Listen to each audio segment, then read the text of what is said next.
दोस्तों, जनहित भारत में आप सभी का स्वागत है। दोस्तों, 2024 का वोटिंग तो हो गया। वोटिंग के बाद अब सबकी निगाहें 2024 के नतीजों पर टिकी हुई हैं।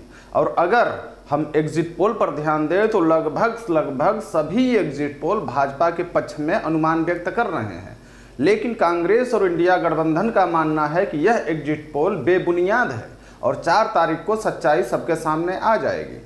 दिग्विजय सिंह का बयान है कि अगर एनडीए 300 पार कर रही है तो फिर वह जनता का वोट नहीं होगा। यदि जनता की वोटों की गिनती की जाएगी तो एनडीए को बहुमत कतई नहीं मिल पाएगा। दिग्विजय सिंह ने यह भी कहा है कि कांग्रेस पार्टी 295 सीटों पर जीत दर्ज करेगी। और चुनाव आयोग ने भी प्रेस कॉन्फ्रेंस किया है। हालांकि आज तक कभी ऐसा नहीं हुआ कि वोटिंग का नतीजा के बीच में आयोग प्रेस कॉन्फ्रेंस किया हो। लेकिन मुख्य चुनाव आयुक्त राजीव कुमार ने प्रेस कॉन्फ्रेंस में कहा कि अमित शाह द्वारा जिलाधिकारी को धमकाने वाला जो आरोप लगाया गया है वो बिल्कुल बेबुनियाद है। और मुख्य चुनाव आयुक्त ने जयराम रमेश के द्वारा लगाए गए आरोपों का खंडन भी किया।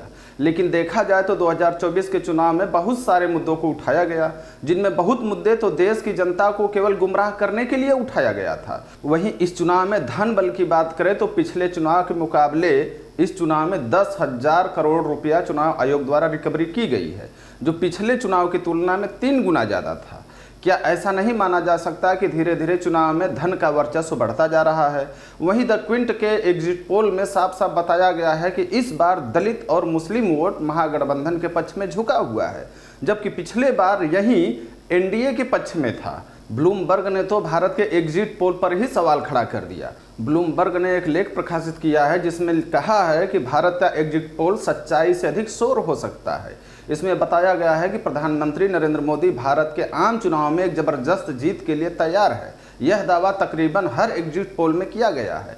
हालांकि अतीत में यह पूरी तरह गलत भी साबित हुआ है और इस बार इनको बेहद सावधानी से देखा जाना चाहिए, क्योंकि मोदी सरकार का टीवी स्टेशनों पर बहुत अधिक प्रभाव है। इसलिए हो सकता है कि एनडीए 5 साल के लिए सत्ता में आ जाए, लेकिन 350 से अधिक सीटों जैसे इतने बड़े जनादेश का अनुमान संदेह पैदा करता है। आपको बता दें कि 2019 के परिणाम इसलिए बेहतर आया था क्योंकि उस समय मोदी जी पाकिस्तान में आतंकवादी ट्रेनिंग कैंप पर एक एयर स्ट्राइक को बड़ा मुद्दा बनाया था। इस बार राष्ट्रीय सुरक्षा जैसे कोई बड़ा मुद्दा नहीं है, बल्कि इस बार तो इंडिया गठबंधन ने एक आक्रामक चुनावी अभियान भी चलाया था, जिसमें उसने बढ़ती बेरोजगारी, महंगाई को मुद्दा बनाया था। वहीं प्रधानमंत्री मोदी ने खुद ऐसे चिंताओं से ऊपर उठने का विकल्प चुना। प्रधानमंत्री मोदी ने उद्योगपति मुकेश अंबानी के टीवी चैनल से कहा कि मैं मान चुका हूं कि भगवान ने मुझे भेजा है। और गौतम अडानी के नियंत्रण वाले मीडिया समूह के इंटरव्यू में मोदी जी ने 1000 साल के नजरिए पर बात की और मूल मुद्दों से देश का ध्यान हटाने का प्रयास किया। और सत्ता पक्ष को लेकर मीडिया के समर्थन वाली भूमिका भी पहली बार नहीं है। साल 2004 में एग्जिट पोल गलत साबित हुए। इसमें एनडीए गठबंधन को ताज़ा चुनाव में 240 से 275 सीटें दी गई थी, लेकिन उस समय एनडीए गठबंधन को केवल 187 सीट ही मिल पाई और वह सरकार से बाहर हो गई। इस साल का सर्वे अत्यंत असामान्य इसलिए भी दिखता है क्योंकि कुछ मीडिया चैनल तो एनडीए गठबंधन को 400 के पार कर दिया। राजनीतिक विश्लेषक प्रवीण नारायण ने अखबार से कहा था कि 1998 और 1999 के चुनाव के अनुमान बिल्कुल सटीक थे, जबकि 2004 और 2009 के अनुमान बिल्कुल उलट थे। भारत में राजनीतिक सर्वे अक्सर सरकार के पक्ष में ही होता है। इसमें मीडिया कंपनियां अधिकतर फोर्स करती हैं। कुल मिलाकर पक्ष विपक्ष और देश की 140 करोड़ जनता भी कल के नतीजे जानने के लिए उत्सुक है।